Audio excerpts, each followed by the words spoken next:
আসসালামু আলাইকুম বন্ধুরা, সবাইকে শুভ দুপুর। আজকে আমি আপনাদের সামনে নিয়ে এসেছি চিকেন দই কারি।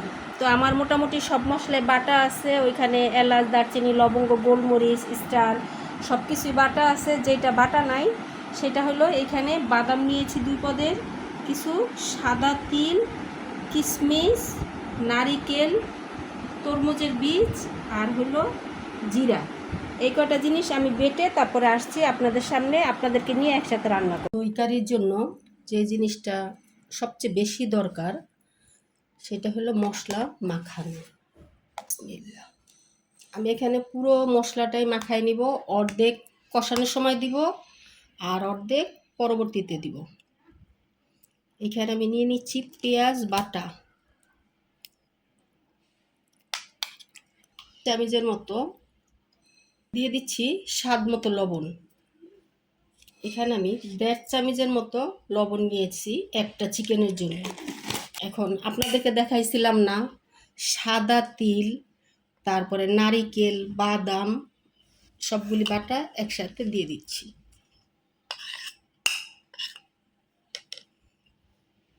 এখানে আমি ধনিয়া বাটা নিয়ে এসেছি, যেহেতু হলুদ বাটার পরে ধনিয়াটা বেটেছিলাম সেজন্য কালারটা একটু চেঞ্জ হয়ে গেছে। পাকা মরিচ বাটা,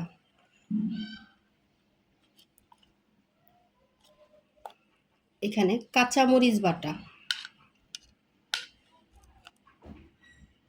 বাটা দিব না। এখানে আছে গরম মশলা বাটা, এলাচ, দারচিনি, লবঙ্গ, গোলমরিচ, স্টার, একটু জত্রিক, জয়ফল সব কিছু পোস্ত একসাথে বেটে নিয়েছি। দিব আদা রসুন বাটা। আপনারা খেয়াল করছেন যে আমি সব কিছুই হাতে বেটে নিয়েছি, আর হাতে বাটার মশলার টেস্টই হয় আলাদা। এখন দিব একটু তেল, একটু মাখিয়ে নিব ভালোভাবে।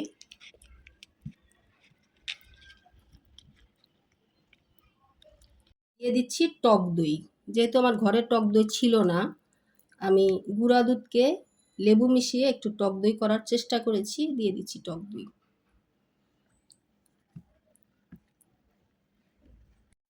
আমার ইম্পর্টেন্ট কাজটা হয়ে গেছে, মশলা মিশানো।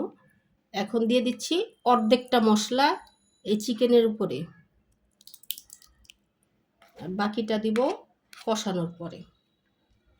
এখন ভালোভাবে মেখে নিব, আর মাখানোর কাজটা অবশ্যই হাত দিয়ে করতে হবে, যেন প্রতিটা জায়গায় ভালোভাবে মশলাগুলি লাগে।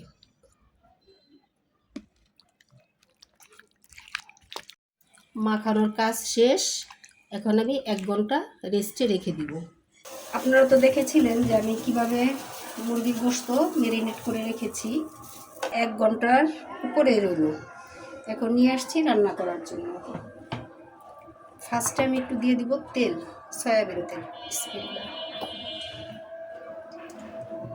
অল্প একটু ঘি।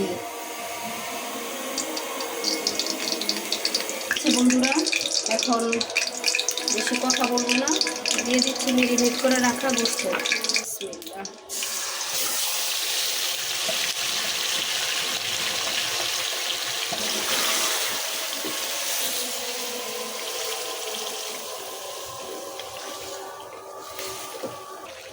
যে বাকি মশলাটা ছিল ওই মশলাটা অ্যাড করে দিব। দিয়ে দিচ্ছি মশলা, বিসমিল্লাহ।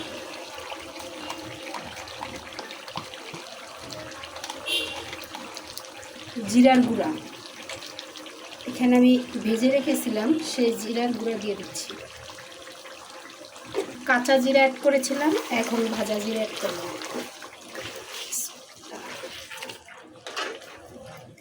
এভাবে আরও কিছুক্ষণ কষিয়ে নেব, আর আরেকটু চিনি অ্যাড করব সাথে, কারণ চিনি দিলে এক্সট্রা একটা টেস্ট আসে।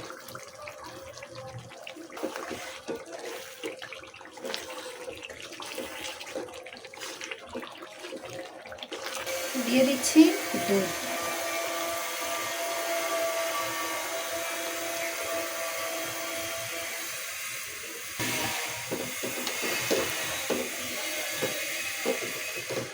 দিয়ে দিচ্ছি আস্ত কাঁচামরিচ আর একটুখানি ঘি।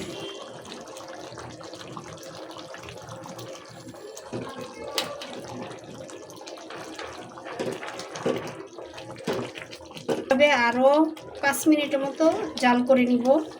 যখন একদম এই ঝোলটা শুকনো শুকনো হয়ে যাবে তখন আমি নামিয়ে নিব। তো যারা ভিডিওটা দেখলেন কেমন লাগলো, কেউ কি কিছু শিখতে পারছেন কি না জানাবেন। আর আসলে মশলা দিয়ে যেভাবেই হোক রান্না করলেই হয়ে যায়, মশলা দিয়ে যেভাবে রান্না করবেন সেভাবে খাওয়া যাবে। আর রান্নাটা আমি বরাবরই বলি, রান্নাটা একটা আর্ট। যে যেভাবে রান্না করে অভ্যস্ত, দেখবেন এক একজনের হাতের রান্না এক এক রকম লাগে, এক একজনের টেস্ট এক এক রকম লাগে। তো ঠিক আছে, সবাই ভালো থাকেন।